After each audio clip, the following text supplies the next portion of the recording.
Merci de choisir NAL TV International. Mesdames et messieurs, bonjour et bienvenue à cette nouvelle édition de Midi au Caire, un programme qui vous présente tout ce qui s'est passé sur la scène égyptienne ces dernières 24 heures. On va commencer par le président Abdel Fattah el-Sisi qui a tenu un sommet tripartite à la nouvelle ville d'Al Alamein avec le roi Abdallah II de Jordanie et le président palestinien Mahmoud Abbas. Dans leur communiqué final, les trois dirigeants ont souligné la priorité accordée aux références juridiques internationales et arabes pour le règlement de la question palestinienne, au premier rang desquelles la nécessité de mettre fin à l'occupation israélienne des territoires palestiniens dans un délai précis. Les détails sur ce sommet tripartite dans ce compte-rendu signé Marwa Arafa et Shahinaz Ismail. Lors du sommet, les trois dirigeants ont souligné la priorité accordée aux références juridiques internationales et arabes pour le règlement de la question palestinienne, au premier rang desquelles la nécessité de mettre fin à l'occupation israélienne des terres de l'État de Palestine dans un délai précis selon un calendrier et de restituer au peuple palestinien tous ses droits légitimes, y compris son droit à l'autodétermination et à l'incarnation de son État indépendant et souverain sur les frontières du 4 juin 1967 avec Jérusalem-Est pour capitale.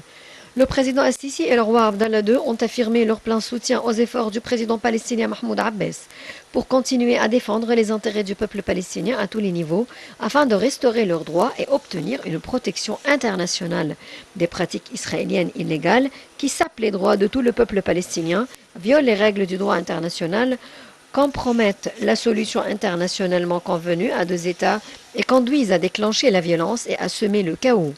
Le président al-Sisi et son homologue palestinien ont souligné l'importance de la tutelle hachémite historique sur les lieux saints islamiques et chrétiens à Jérusalem et son rôle dans la préservation de son identité arabe, islamique et chrétienne. Le roi Abdallah II et le président Mohamed Abbas ont souligné l'importance du rôle du président al-Sisi et de l'Égypte dans l'unification des rangs palestiniens et la fin de la division qui est un intérêt et une nécessité pour le peuple palestinien.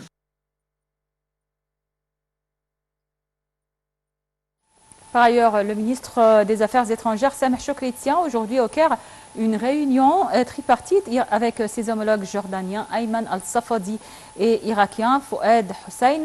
Par ailleurs, le chef de la diplomatie doit se réunir avec son homologue syrien Faisal al-Miqdad.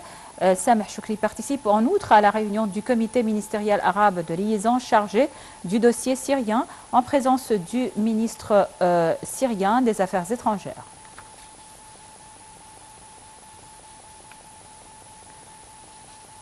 Le chef du gouvernement, Mustafa Madbouli, a passé en revue les activités, la production, les plans d'action et les programmes de développement mis en œuvre à Eastern Company afin d'augmenter la production, atteindre l'équilibre sur les marchés. Ceci a eu lieu lors de la réunion du Premier ministre aujourd'hui au siège du gouvernement à la nouvelle ville d'Al Alamein dans le but de suivre les activités d'Eastern Company en présence du ministre du secteur public des Affaires Mahmoud Esmot. Le porte-parole du Conseil des ministres Nader Saad a déclaré que les efforts en cours visent à assurer les matières premières nécessaires à la production de différents produits, dont notamment les cigarettes ont été au menu des discussions. Il a ajouté que l'accent a été mis sur l'importance d'augmenter les matières premières afin d'augmenter la production quotidienne.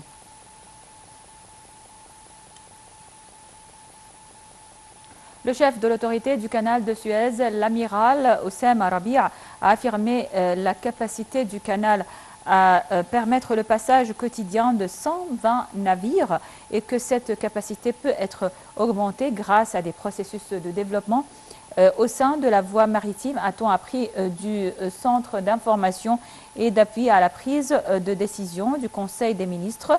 Les détails donc dans ce compte-rendu. Le chef de l'autorité du canal de Suez, l'amiral Oussama Rabia, a affirmé la capacité du canal à permettre le passage quotidien de 120 navires et que cette capacité peut être augmentée grâce à des processus de développement au sein de la voie maritime, a-t-on appris du Centre d'information et d'appui à la prise de décision du Conseil des ministres. Le responsable a souligné l'amélioration des services rendus par le canal aux navires, la réduction du temps de transit et l'augmentation de sa capacité à permettre le passage d'un plus grand nombre de navires, ce qui a conduit aux chiffres sans précédent réalisés par le canal. Cependant, le groupe japonais Asaroya devrait entamer la mise en fonction effective de la première phase de ces nouvelles usines dans la zone économique du canal de Suez en septembre prochain, a-t-on appris de la page Ability Freight.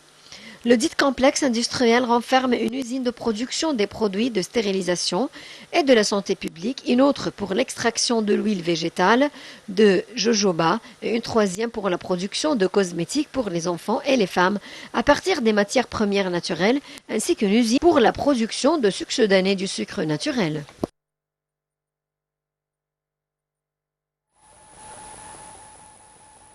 Et pour parler donc de ce sujet, pour plus de détails, on a en ligne le Dr Nesrine Choukri, journaliste au Progrès égyptien. Bonjour Dr Nesrine. Bonjour. Alors, on parle de cette importante déclaration de la part du chef de l'autorité du canal de Suez, l'amiral Oussama Rabia, qui a affirmé et qui a assuré la capacité du canal de Suez à permettre le passage quotidien de 120 navires et que cette capacité peut être augmentée dans les jours à venir. Alors, que pensez-vous donc, quel est votre avis sur ce chiffre-là, le passage quotidien de 120 navires, et qu'est-ce que vous dites donc à propos de cela aux gens qui doutent de la capacité ou de l'efficacité du nouveau canal de Suez? Alors, j'aimerais peut-être revenir un petit peu en arrière. Il y a 2 mois, au mois de juin, l'amiral Oussama Rabia avait tenu une conférence de presse au siège même du canal de Suez. J'avais eu l'occasion et la chance d'y participer. Il avait démontré par des chiffres, des photos à l'appui, des vidéos à l'appui, les travaux qui ont été effectués au cours des dernières années pour garantir que le canal de Suez devienne plus large et plus profond, de sorte à permettre le passage d'un plus grand nombre de navires avec les plus grands et les meilleurs critères de sécurité pour ces navires-là, avec un taux même d'incidents fâcheux de 0,09%, donc moins que 1%, donc vraiment des efforts qui ont été déployés. Et durant cette cérémonie-là, il y avait des témoignages je dirais, d'équipage de bateaux étrangers, donc pas des Égyptiens, qui étaient là pour témoigner comment, au cours des dernières années, le canal de Suez s'est beaucoup développé et que vraiment il y avait une oreille toujours, je dirais, assez sensible à leurs demandes pour développer le canal de Suez. Donc je crois que le général Oussama Rabia, qui s'est réuni à plusieurs reprises avec le président de la République et qui a eu des directives très claires pour agrandir la capacité de ce canal de Suez-là, œuvre dans ce sens.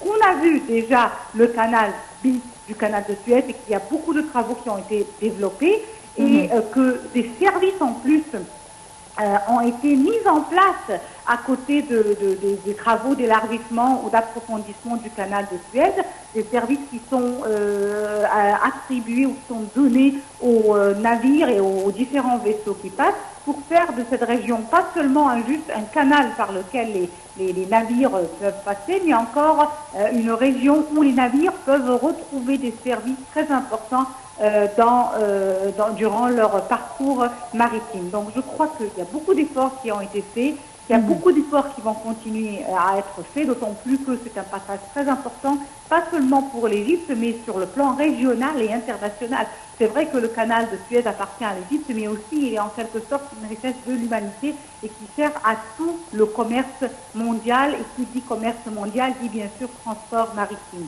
Oui, il reste toujours... Je suis très confiante dans tous les efforts qui ont été faits. Oui. Je crois que d'autres seront faits dans les prochaines années avec la même, je dirais, le même sérieux. Oui, et il reste toujours donc une des plus importantes voies maritimes dans le monde.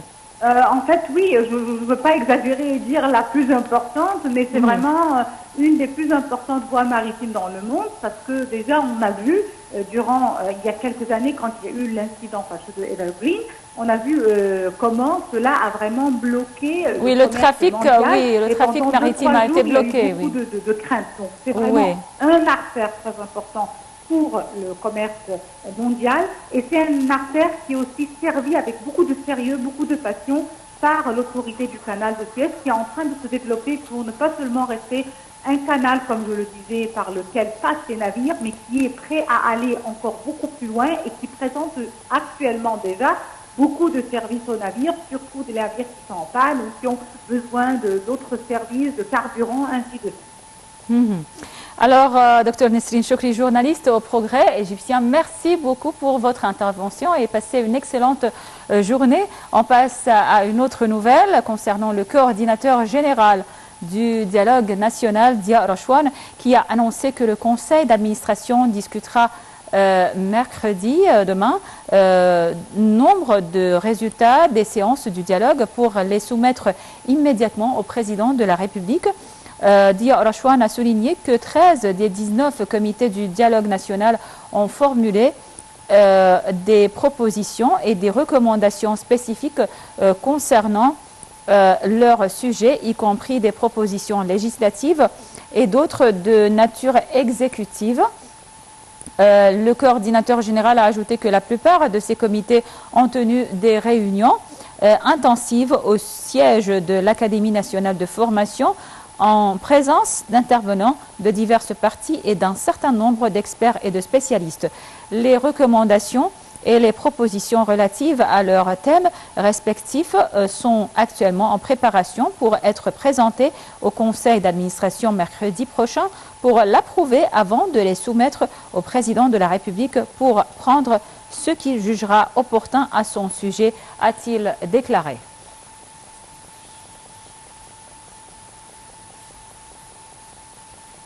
Dans un communiqué du ministère des Affaires étrangères, l'Égypte a exprimé son plein soutien avec les États-Unis ravagés par les incendies causés par les vagues de chaleur intensives dans l'archipel de Hawaï. Un nouveau bilan des incendies qui ont ravagé Maui, une île de l'archipel, a fait état d'au moins 93 morts. Il s'agit d'un lourd bilan qui vaut aux autorités une pluie de critiques samedi dernier sur leur gestion de l'une des pires catastrophes naturelles de l'histoire récente de l'archipel américain.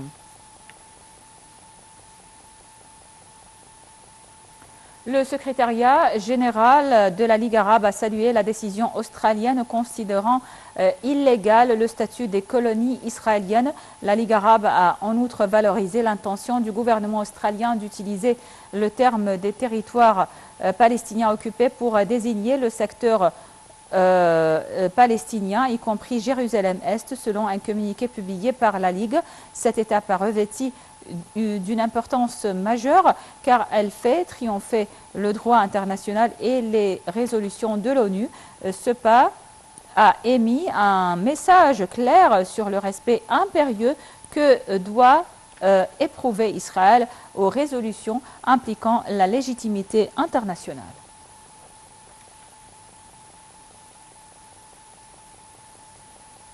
Et on termine par cette nouvelle concernant le tourisme. Le ministre du Tourisme et des Antiquités, Ahmed Aïssa, a tenu une longue réunion via vidéoconférence pour discuter des derniers développements des travaux menés par l'équipe de travail du ministère du Tourisme et des Antiquités en ce qui concerne le projet de développement du site de la Grande Transfiguration sur la Terre de la Paix dans la ville de Sainte-Catherine.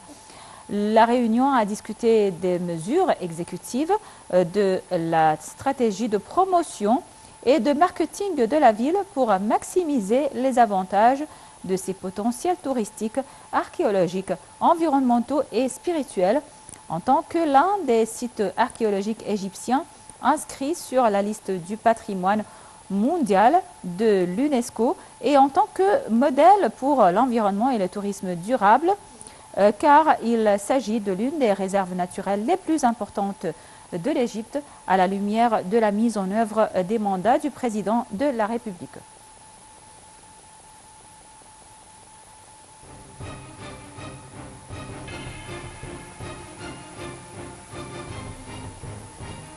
Voilà donc avec cette nouvelle, nous arrivons à la fin de cette édition de Midi au Caire. Merci pour votre attention. Je vous laisse donc avec la suite de nos programmes en langue française qui se poursuivent jusqu'à 13h heure locale du Caire. Passez d'excellents moments sur Anal TV International et passez une excellente journée.